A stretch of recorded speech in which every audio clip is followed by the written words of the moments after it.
So let's get started on this, because I think it's important that the words you're going to hear and the stories you're going to hear are from a survivor. I've been a director of planning twice. I've been a manager of planning, which is a slightly different title, since I was 25. That's 40 years of being in the line of fire. And so, as you might imagine, I've got 40 years worth of stories to condense down into the next 35 minutes. So here we go. First major point is that it's all about relationships. You may be the greatest technical planner in the world, you might have a PhD, you might know your stuff inside and out, you sleep at night with the land use bylaw under your pillow and the MVP tucked under your arm. But if you don't have good relationships, if you're not capable of making relationships, and if you aren't aware of what kind of relationships you have to make, your job just has become increasingly difficult.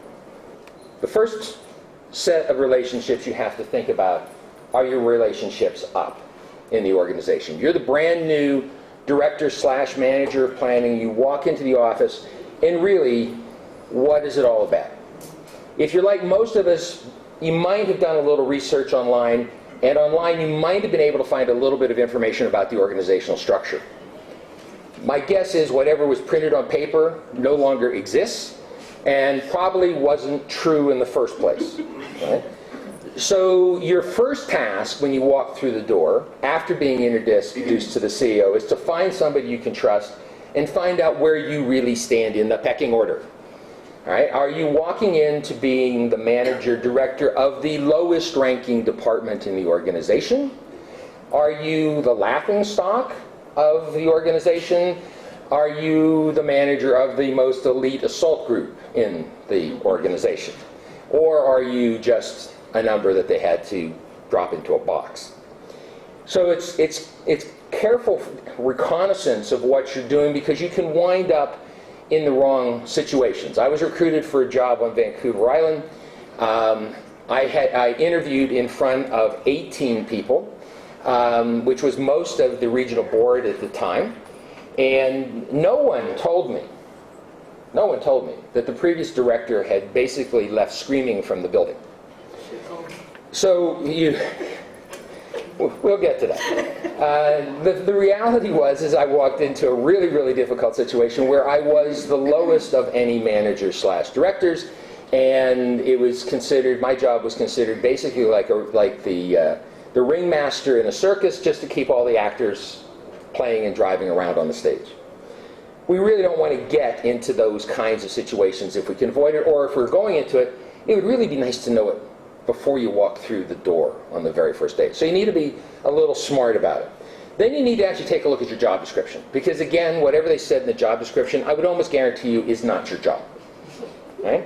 Somebody along the way has said that you really don't have the duties that they say you're going to do. Oh, by the way, you've got 26 that aren't written down, and you better figure that out. So it's either going to be by osmosis, or it's going to be by embarrassment, or it's going to be by getting a pink slip because you somehow didn't pick up on the 26 that you were supposed to do.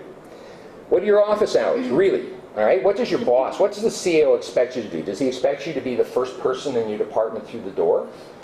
Are you comfortable being the first person through the door in the morning so you can be there as a timekeeper, checking off your staff as they come in? Are you supposed to be the last person in the office at the end of the day, and are they paying you for 12-hour days? All right? Chances are not. All right? What's your dress code? If I'm walking in and I'm becoming the director of planning for a rural municipality, there's a real good chance that my dress code might be a little different than if I'm walking in to become the director of planning for the city of Calgary. And you really want to be able to fit in, so that great Armani suit that you've bought and those really expensive Italian shoes, if you're going out to do checks on a confined feeding operation on your first day, probably don't fit in real well. So again, trying to figure out exactly what's going on. So right now, we're going to go to the next one. Here we go, turn it down. Now you have to figure out your staff, actually, and your colleagues, all right, because they're kind of parallel with you. How do I fit with my colleagues? Do I actually have any kind of rapport, or am I expected to have any kind of rapport with the director of engineering, And can engineers spell planning in your organization? What does the finance officer think about what planning has done? And then what do I have in terms of staff? What are my staff's capabilities? Because again, nobody's ever going to show you resumes before you come through the door. You're going to have to figure out really, really quickly what your staff capabilities are, and then you're going to have to decide what kind of relationship are you going to build. Are you going to be a friend? Denise, would you like to be my friend? Sure. Is Denise going to follow me if she is my best buddy at the office? Maybe. Maybe not. Denise has actually had a chance for that. You can talk to her later about whether that works or not. But the fact of the matter is you're going to have to come up with what's your persona in the office. Are you aloof? I'm ex-military. We were taught that to gain respect, you've got to keep some distance from your people. You've got to show that proper officer type of responsibility and air and attitude. Well, does that work in your office place? If you're in the middle of a place where you've got to get some stuff done, can you distance yourself from what's going on? So, a member of your staff has decided to form a staff slow pitch team for a local beer league. This staff member was a principal reason why your predecessor ran screaming from the office. You're new to the job and have had had to set some tough standards. You've been asked to join the team. What do you do? So, my administrative assistant decides that we're going to form the softball team. A very outgoing person who had the capable of walking up to me and going, "You're going to play." And it turns out that I was also I'm a certified softball coach. And I went out to the first practice not sure what to do, and I had a whole bunch of people like Sarah on the team who had no hand-eye coordination. And I figured I was going to lose most of my staff to injuries if I didn't at least come in. So I coached for 5 years. And we went from 1-19 record my first year to winning the league championship in our 5th year. And I can truly say no one had serious injuries. But we went through all kinds of basic training. But it was an incredible, and we were the bureaucrats.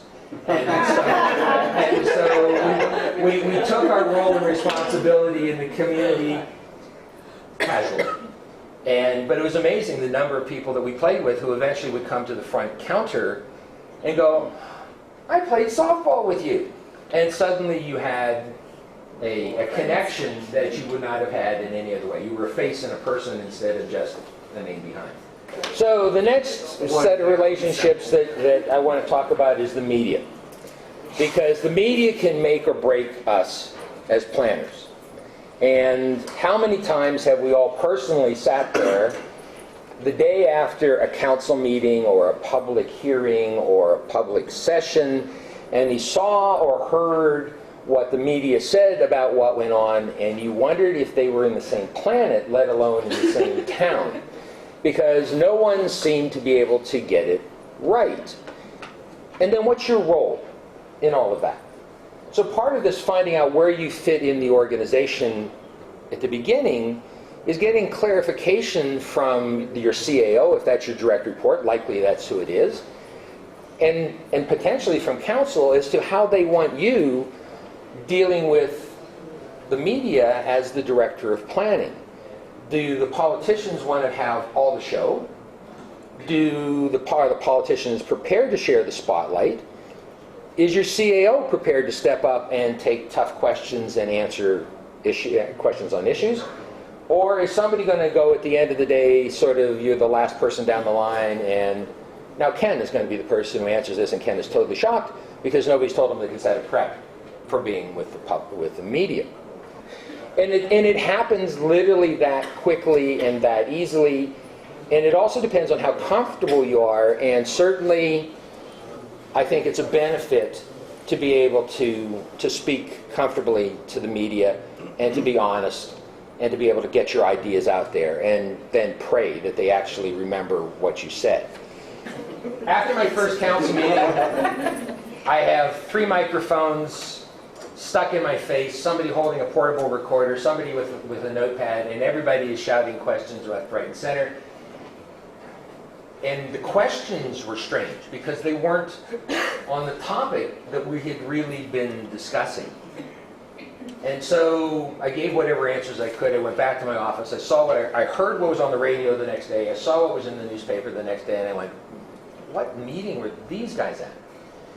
So after the next council meeting, the same scrum comes up, and I actually picked out the eyes of the newspaper reporter, and they were questioning. It was pretty clear that that person didn't understand. And so I stopped the interview session. I said, how about if I hold a Planning 101 education session for all you guys? How about if I bring staff in, you come over, we'll provide coffee and donuts, and we'll just talk to you about what an MDP is all about. We'll talk to you about what an ASP is all about. We'll talk to you about the land use bylaw and design guidelines and all the stuff that you're hearing about in here. And then you'll have a better understanding of what we're talking about. The only person who took me up on that was the newspaper reporter. She came in, we sat down and talked with her for 2 hours. I've never, ever had better, fairer, more accurate coverage of what was going on, because she was smart enough to come in after the session. She'd ask me the questions at the scrum, and then she'd take me aside and go, okay, was this, this, and this? Was this really part of that land use bylaw? Yeah, that's, oh, and was this, yeah, that, oh, okay. Next day, you would have an article written as if a planner had written the article, instead of someone who was only looking for sensationalism. I'm not sure whether readership went down because the reports are accurate or not, but my life got a whole lot easier at the end of the day. The public external. How do you relate now to the public? You're no longer at the front counter. You're generally no longer the person running public events unless you're in a really small shop. So what's your role as a manager director with the public at large? Do you step up at some point in time? Are you a publicity hog now that you've got the media in your back pocket? Are you the one who wants to step up in front of every situation so that you can take selfies with the mayor and selfies with the developer? I'm in between anyway. What is your possible role with the public? And also, how do you relate that role with the public to your staff? One of the key things I discovered is, in terms of public relationship, is not just necessarily being out there at main events, but being ready to support your staff at the front counter. So what is your role? Obviously, you're supposed to support your staff. Where do you locate your office? Do you put your office as far away in the back corner from the counter as you possibly can? Do you put your office near the front counter? Your choice. What do you want to do? Well, I made the decision because the guy who ran screaming from the office was in the most remote place, kept his door locked and the shades drawn on his windows, glass walls. I decided that probably wasn't a really good place to be because I could not see what this orangutan group of staff was doing at the front counter. I also couldn't be there to support them because I knew they didn't have what I thought sufficient background to handle some of the tougher questions that were coming in. So I put my office right next to the front counter. So I was within earshot of what was going on. The good side of that decision was I was sitting in my office one day when I heard an applicant come in and start to give the usual applicant threats and usual applicant distrust and usual applicant whatever. And then he said, before he walked out, well, you guys are worse than the people at the post office and somebody should come in here and go postal on you. A week before, in Memphis, Tennessee, somebody had walked in and blown up a post office because they were upset with staff. I picked up the phone, I dialed 911, I had somebody get his phone number, I got cops to our building, demanded security. I said, and you go arrest him for uttering threats. Oh, geez, we really don't want. I said, he threatened to bomb my staff. Go arrest him. Well, I never got him arrested. But he was in the next day, and he was as white as the white light on this, because they scared the sweet daylights out of him, telling him that you do not conduct that way. And when he got finished apologizing to my staff, I went out and said, you ever want to come back in here again, you come back in here cap in hand and with respect for that front counter. And so, as you can imagine, the attitude of my staff to what kind of support they had at the front counter changed dramatically in one incident, because I was not prepared to put them at risk simply because somebody was loud enough. Because you could dismiss it as that way. Oh, that's somebody just blowing off. If I had been in the back, I wouldn't have heard it. Nobody would have been there to support it. And we had a new young planner who probably had not an awful lot more experience than Sarah would have had at the front counter at that point in time, who for her first time was now facing somebody who was threatening her life as a planner. Not the situation you want to be in. So it's important that you create that right kind of presence with the public. You want to be open, you want to be engaging, but you also have to be there for your staff. Because it's really easy at the end of the day to blow these kinds of things off and put your staff in uncomfortable situations, and then you wonder why staff don't want to go to the front counter. It's not a comfortable place to be. External the developers. Oh, I love developers. So, what's your relationship with the development community? I know Her Worship has a wonderful relationship with the development community and her community. I know the planners of Calgary have wonderful relationships with the development community. Every director of planning I know has a wonderful relationship with the development community. So what's your role? You're a manager of planning. You have some development going on in your community. How should you respond to, how should you relate to the development industry? Are they your enemies? It seems to me right now in many councils that's the common approach. The developer is the enemy. We should be arming our people at the front counter so they can defend themselves. We should be instructing council to demand everything we can possibly get from them simply because they're the enemy. Are they the people who are going to help you implement your plan? Potentially. If you do it right, they could be the people that actually take those wonderful ideas that you have and turn them into reality, if council would actually approve those wonderful ideas that you want to take forward. So the next question is about a relationship with a developer. Major local developer is personable and friendly. They want to get to know you better. They'd like to get to know you better over coffee, or lunch, a golf game.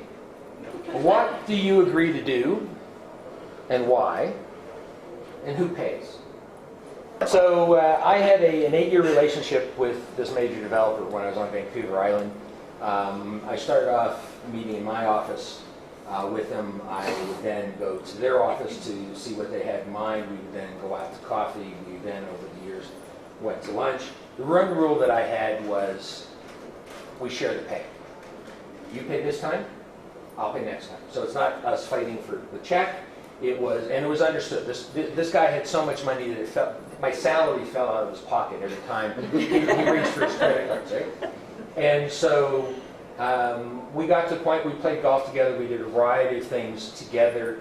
I got things out of him on the golf course on developments that I could not have gotten out of him over coffee. I beat him on a golf hole on a bet for a $5,000 park improvement. He didn't know that playing me for money was not the smartest thing in the world.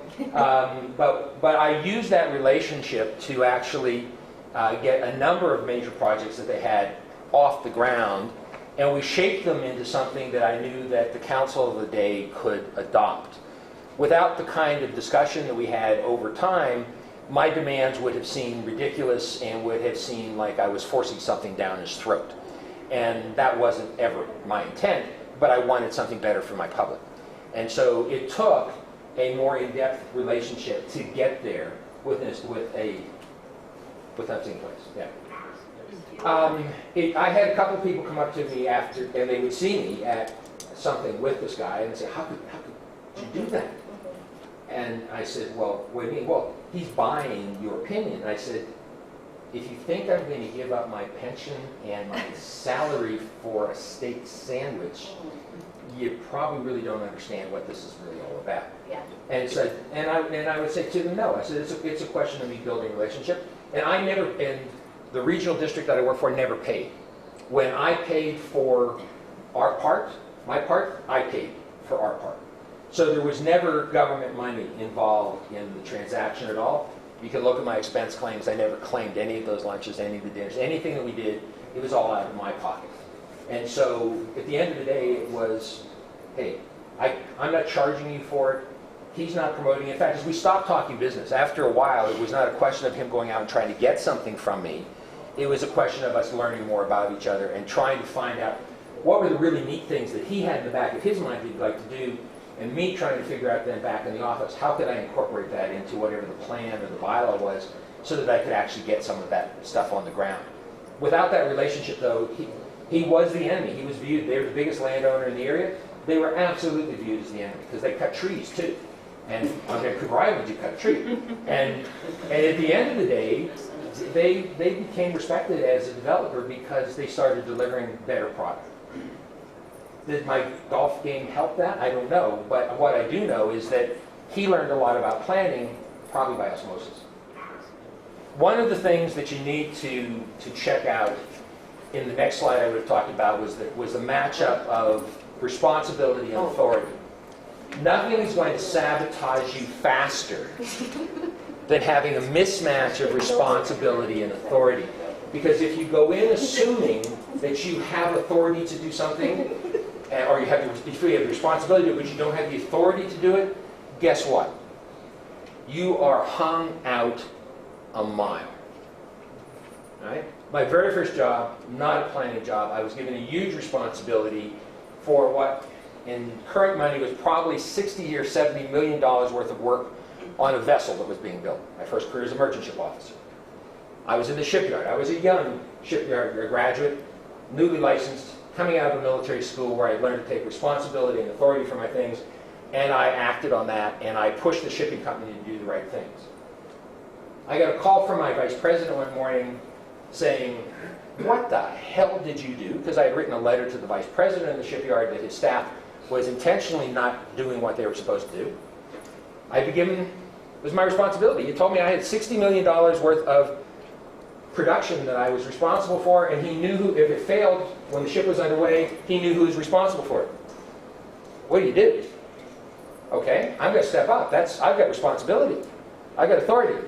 7 days later, I was on a tanker in Vietnam loaded with avgas jet fuel in a place where they shot at me. His response to my taking responsibility where he did not feel I had authority was to put me in harm's way. So for the rest of my career as a planner, I have never figured that going out on the edge with responsibility could be anywhere near as dangerous as my very first job, because my response was when I hung it out to dry or I was stepping out into the area where I knew that I might be outside my area of authority, my response always was, what can I do, send me to Vietnam? I've already been there, all right?